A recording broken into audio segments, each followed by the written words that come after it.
June மாதத்துல Pacific பெருங்கடல்ல உருவான El Niño தற்போது மிக தீவிரமடைந்து வருது. அடுத்த 2 மாதங்கள்ல சூப்பர் எல்லினோவாகவும், நவம்பர் மாதத்துல வரலாற்றில் இதுவரைக்கும் பதிவாகாத அளவிற்கு தீவிரமான சூப்பர் எல்லினோவாகவும் உருவாக இருக்கு. தற்போதே உலக அளவுல இந்த எல்லினோவின் தாக்கம் உணர தொடங்கியிருக்கு.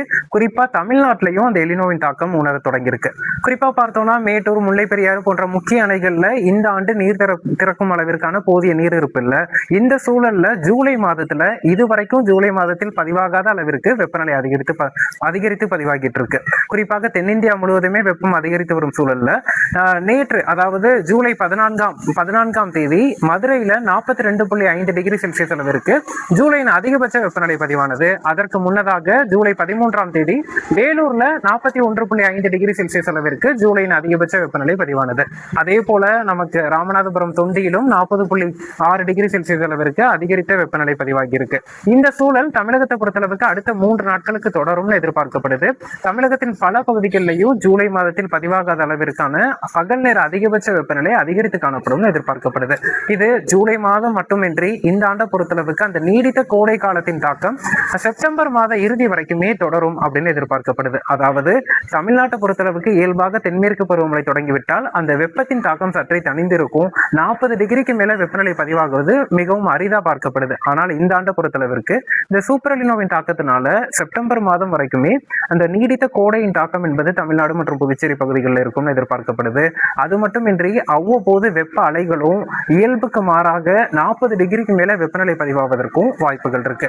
தற்போது நிலவக்கூடிய அந்த வெப்பமான சூழல் என்பது ஜூலை 17ஆம் தேதி வரைக்கும் நீடிக்கும். அதன் பிறகு மாலை இரவு வெப்பச்சலன இடிமலை ஆங்காங்கே பதிவாக தொடங்கும் அப்படின்னு எதிர்பார்க்கப்படுது. இந்த சூப்பர் எல்லினோவின் தாக்கம் என்பது அடுத்த ஓராண்டுக்கு நமக்கு ஒட்டுமொத்தமா நீடிக்கும் அப்படின்னு எதிர்பார்க்கப்படுவதனால தமிழக அரசு உடனடியாக இந்த சூப்பர் எல்லினோவை எதிர்கொள்வதற்காக குறிப்பாக அனைத்து துறைகளையுமே, அதாவது பேரிடர் மேலாண்மை துறை, வேளாண்மை துறை, நீர்வளத்துறை மற்றும் பள்ளி கல்வித்துறை, சுகாதாரத்துறை என அனைத்து துறைகளையுமே ஒட்டுமொத்தமாக ஒரு செயல் திட்டத்தை வரையறைப்படுத்தி அதற்கு தேவையான முன்னெச்சரிக்கை நடவடிக்கைகளை எடுக்கும் பட்சத்துல நம்ம இந்த வெப்பமான சூழல்ல இருந்தும் இந்த சூப்பர் எல்லினோ தாக்கத்தில் இருந்தும் நம்மளை தற்காத்துக் கொள்ள முடியும். தமிழ்நாடு பொறுத்தளவுக்கு அதீத வெப்பமான நாட்கள் அதிகரித்து காணப்படுவது, வெப்ப அலைகளின் தாக்கம் என வெப்பத்தின் தாக்கமும் நம்ம உணரக்கூடிய ஒரு பகுதியாக பார்க்கப்படுது.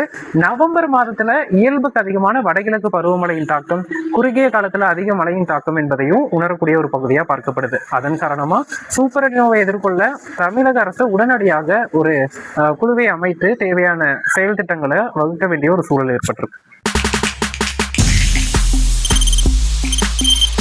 தவிர்க்க முடியாத தம்ப்நெயில்ஸ், கலக்கலான கண்டென்ட்ஸ், சினிமாவும் சீரியஸ் பிரச்சனைகளும், பல வருடங்கள் இடைவெளிக்கு பிறகு இந்த படத்துல ஒரு கலகலப்பும் கைகலப்பும்,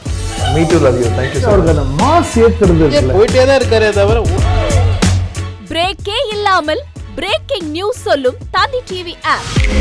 இன்ஸ்டா தலைமுறை வரை இறங்கி அடிக்கும் தந்தி டிவியின் டிஜிட்டல் எக்ஸ்க்ளூசிவ். அது தண்ணிக்குள்ள போகும்போது ஹேங் ஆயிடுச்சு. உங்களுக்கு விஜய் சார் எந்த அளவுக்கு ரொம்ப பிடிக்கும்? Of course, Malayalis are huge Vijay sir fans. ரெண்டு பேருமே ரொம்ப பிடிக்கும் எனக்கு. தந்தி டிவி ஆப்பை இலவசமா டவுன்லோட் செய்யுங்க. ஃபாலோ பண்ணுங்க, சப்ஸ்கிரைப் பண்ணுங்க, என்ஜாய் பண்ணுங்க.